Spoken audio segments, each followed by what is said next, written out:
A fragrant corner of Tasmania's northeast has inspired one of Australia's most prolific novelists. Writer Fiona McIntosh has woven the story of the Bridestow Lavender Estate into a tale of romance and war in her latest book. Jessica Kidd reports.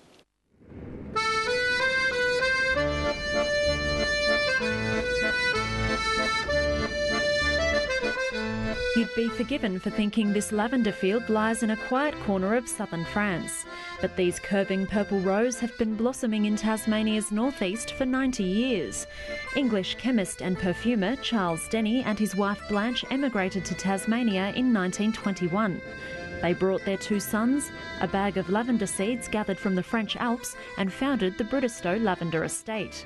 A leap of faith, but there was logic in it. Lavender grew 40 degrees north of the equator. Why shouldn't it grow 40 degrees south of the equator? And so they came to northeastern Tasmania.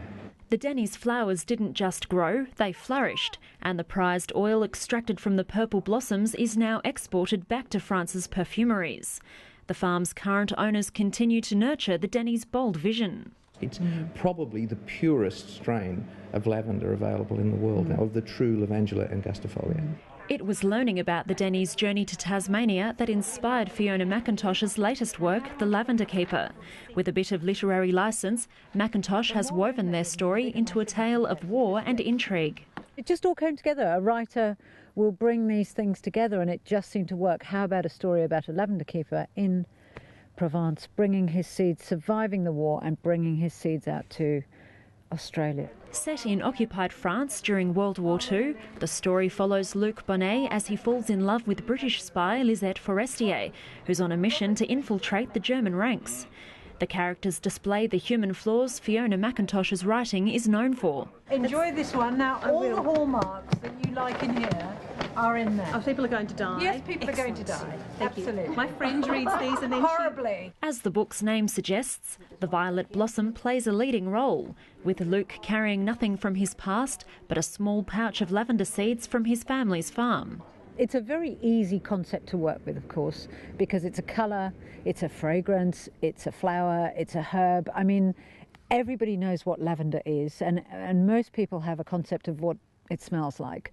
So it's a very easy subject matter. McIntosh has been meticulous in her research, travelling across Europe and scouring archives to give her story authenticity. There's a lot of blood, sweat and tears and a lot of passion and a lot of energy that goes into the story behind the scenes. And although it doesn't necessarily have to come out in the book, the author does need to know all of that to evoke all the right images and make sure that lavender scent comes off the page properly and that the horror of the war is very present. Her research also took her through the fields and factory of Bridestow Estate, and the ravens gave her a vital link to the farmers of Provence and their methods for extracting the pale gold oil from their lavender.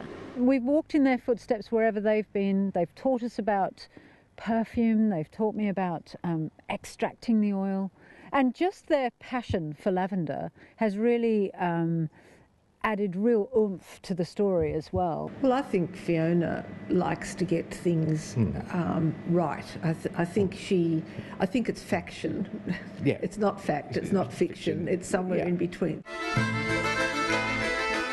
As autumn creeps up and the lavender lies dormant for another winter, Fiona McIntosh continues to draw her inspiration from Bridestow Estate's fields. This light on the lavender in summer, just before sunset.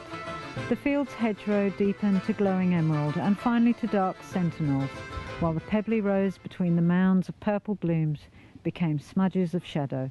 She's in the final stages of drafting a sequel in which her characters, Luke and Lisette, escape war-torn Europe and begin a new life as lavender farmers in Tasmania. It was too big a subject to just sort of do like that, you know, in a few chapters. And so they both deserved equal billing, so to speak. So we've got a wartime novel now and a peacetime novel.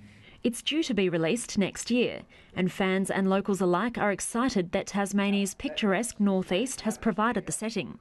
The farm is caught up in the psyche of northeastern Tasmania. I mean, everybody that you talk to here knows the farm, has worked at the farm, knew the Denny's. You know, it's this, and I think the book's been embraced as just a statement about this magic far.